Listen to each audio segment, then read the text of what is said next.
Berat perjuangan memperoleh kemerdekaan. Lebih berat lagi, ada bangsa lain berdandan kayak ulama, berdandan kayak syekh, yang tentu warga Indonesia yang muslim sangat menghormati orang yang dandanannya kayak ulama.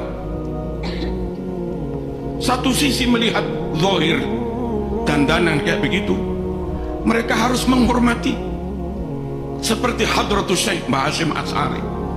Tahu mereka anteknya Belanda, tahu mereka dilantik oleh Belanda, mereka di SK oleh Helmina, Ratu Belanda, bahkan di framing seakan-akan mereka keturunan Rasulullah SAW. Sungguh-sungguh semakin menyulitkan para pejuang. Nggak mungkin kemerdekaan tidak direbut. Kalau sekedar menghadapi Belanda, karuan kafir gampang, Mas.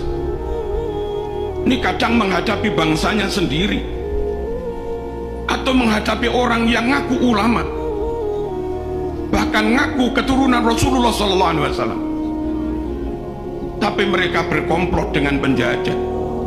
Alhamdulillah, ulama kita Hadratus Syekh Mbah Hasyim Asy'ari tegas, musuh tetap musuh, musuh tetap musuh, apapun penampilannya, apapun kedoknya, tetap kenceng, tidak tolah-toleh, tidak ragu, tentu dengan penuh bijaksana dan arif.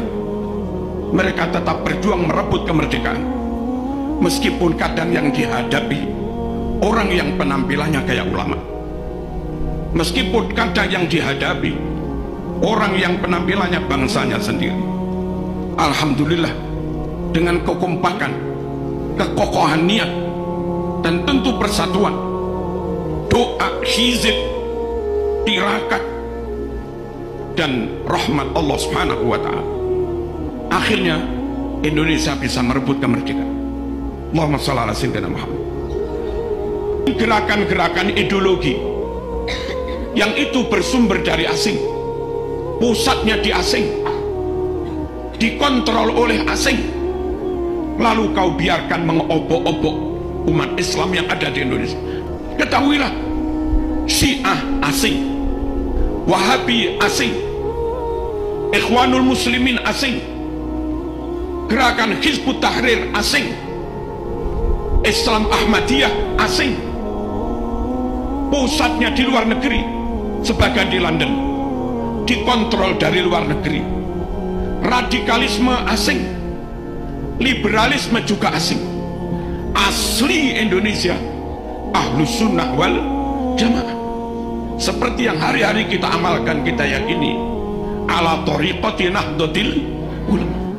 Zikir, zikir, manaqib, manaqib, solawat, solawat, ini Ahlus Sunnah wal Jamaah. Tapi jangan sampai bermerek asing, jangan sampai untuk sekedar solawatan lalu kebanggaan kepada NKRI menjadi hilang, rasa menjadi bangsa hebat, superior, menjadi inferior. Jangan.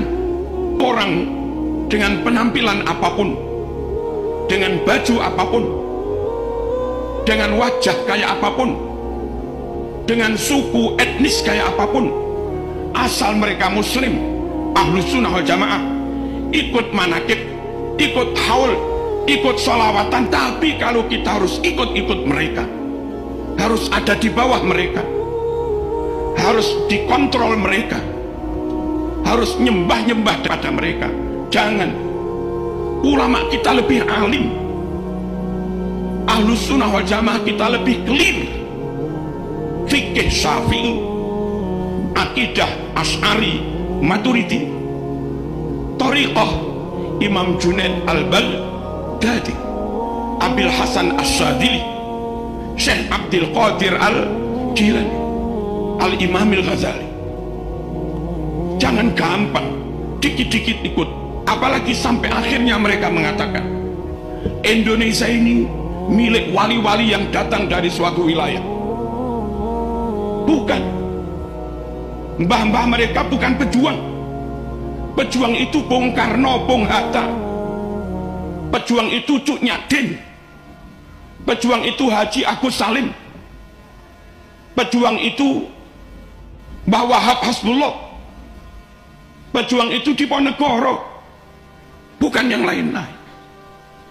Mosok sampai di antara mereka pidato, kamu budak-budak kami, dan yang mau ikut mereka diperbudak, bodoh. Nggak menghargai kemerdekaan yang diperjuangkan ulama dengan darah dan nyawa. Kita berdamai dengan siapapun, kita bertawun, berkolaborasi, kerjasama dengan siapapun, tapi kita bangsa Indonesia tidak mau ada di bawah siapapun, tidak mau dikontrol oleh siapapun, tidak mau diatur-atur oleh siapapun. Kita bangsa Indonesia hebat, kita bangsa Indonesia pinter, dan kita bangsa Indonesia yang muslim jelas Ahlus Sunnah wal Jamaah. Kalau dulu Indonesia harus belajar bahasa Arab ke Timur Tengah, hari ini di UIN Malang S2, S3 kadang ada mahasiswa dari Arab ambil bahasa Arab di Malang. Artinya mereka tahu bahwa balaghah ada di Indonesia, mantek ada di Indonesia, ma'ani bayan badi ada di Indonesia, ulumul Quran ada di Indonesia, terawat lughawiyah, filologi ada di Indonesia. Hebat Indonesia. Jangan mau nyembah-nyembah orang lain.